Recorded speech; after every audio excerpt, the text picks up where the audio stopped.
Assalamualaikum warahmatullahi wabarakatuh. Perkenalkan, nama saya Ridho Trimulana, NIM 2023-2016. Baiklah, kali ini saya akan menjelaskan dan mempresentasikan tentang kepemimpinan dalam organisasi.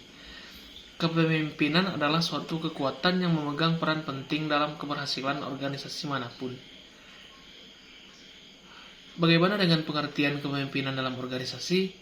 Kepemimpinan dalam organisasi adalah suatu pendekatan manajemen yang mana setiap pemimpin membantu untuk menetapkan tujuan strategis bagi organisasi, dan di satu sisi para pemain juga memberikan motivasi secara individu di dalam kelompok agar semua orang di dalam organisasi berhasil dan dalam melaksanakan tugas dan tujuan yang diharapkan. 4 gaya kepemimpinan dalam organisasi. Yang pertama, kepemimpinan dalam organisasi bertindak secara visioner.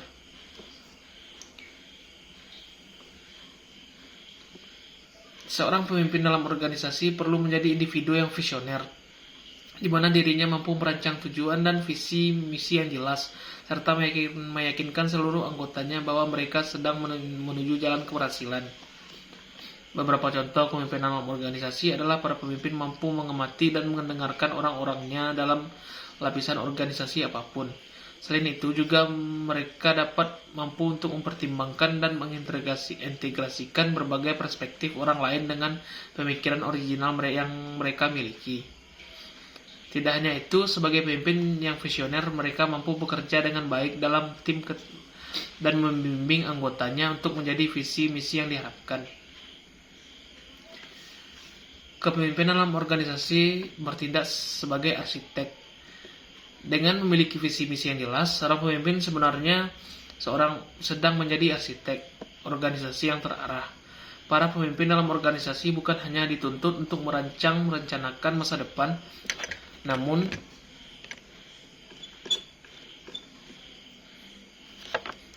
mereka juga diharapkan dapat mendesain organisasi menjadi sebuah sistem yang transparan dan canggih. Dalam hal ini, pemimpin juga diharapkan secara berkala memeriksa desain inti dari dasar organisasi tersebut.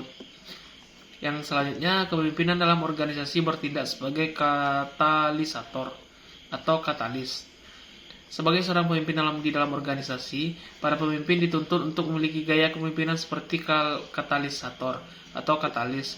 Dalam hal ini, gaya kepemimpinan katalisator perlu melakukan hal-hal seperti di bawah ini: menyingkirkan segala hambatan yang dirasakan oleh anggota tim dan mendukung ide-ide cemerlang yang mereka agar menjadi kenyataan, membina hubungan yang baik dengan lapisan organisasi, membantu orang-orang dalam menghubungkan apa yang mereka kerjakan dengan visi misi organisasi, membangun lingkungan kinerja yang inklusif, dan membantu meningkatkan motivasi karyawan. Kepemimpinan dalam organisasi bertindak sebagai pelatih atau coach. Kepemimpinan dalam organisasi akan terasa tidak lengkap jika pemimpinnya tidak bertindak sebagai pelatih bagi para karyawan anggota lainnya. Ketika seorang pemimpin berhasil membimbing para anggotanya, maka secara otomatis organisasi akan lebih mudah mencapai kesuksesan. Tidak hanya itu, karyawan juga akan berpikir lebih strategis dan mencoba mengasah kemampuan mereka untuk bekerja lebih baik dalam kolaborasi yang harmonis. 5 keutamaan kepemimpinan dalam organisasi yang efektif. Yang pertama, membantu mempengaruhi perilaku orang lain. Kepemimpinan dalam organisasi yang kuat akan membentuk seorang pemimpin yang mampu memengaruhi anggota timnya. Para pemimpin ini mampu membawa para anggota timnya untuk tetap berada di bawah kendalinya. Yang kedua, membantu dalam menyelesaikan konflik secara efektif. Kepemimpinan dalam organisasi yang efektif itu menuntut para pemimpin agar mampu menyelesaikan konflik atau permasalahan seefektif mungkin. Konflik yang muncul dalam organisasi bisa berbagai macam, baik konflik yang terjadi antara karyawan dengan karyawan atau karyawan dengan atasan. Yang selanjutnya, membantu para anggota dan memenuhi kebutuhan anggota. Seorang pemimpin yang baik akan selalu berusaha dalam menjalin hubungan yang baik dengan para anggotanya. Ini dilakukannya pada seluruh lapisan organisasi, tidak hanya hubungan baik yang dibina, namun para pemimpin ini juga akan berusaha memimpin untuk memenuhi kebutuhan para anggotanya. Sebagai contoh, pemimpin tahu pengembangan diri seperti apa yang diharapkan anggotanya dalam organisasi, sehingga dirinya akan berusaha untuk memenuhinya. Yang keempat, membantu memperkenalkan perubahan baru yang diperlukan organisasi.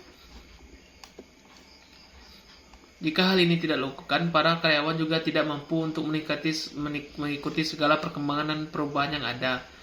Sedangkan karyawan adalah salah satu sumber daya dan kekuatan terbesar dalam setiap organisasi. Melalui kepemimpinan dalam organisasi yang efektif, maka pemimpin dan karyawan akan mampu melakukan segala perubahan bersama-sama dengan sehat dan baik. Bersama-sama dan dengan sangat baik. Selanjutnya, membantu pelatihan dan pengembangan para karyawan di dalam organisasi.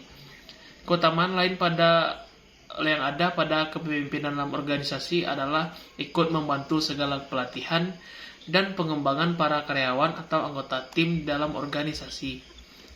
Dengan melakukan hal ini, para pemimpin secara tidak langsung sedang membentuk calon para pemimpin baru di masa datang. Baiklah, hanya itu yang dapat saya sampaikan. Terlebih terkurangnya saya mohon maaf. Saya tutup dengan Assalamualaikum warahmatullahi wabarakatuh.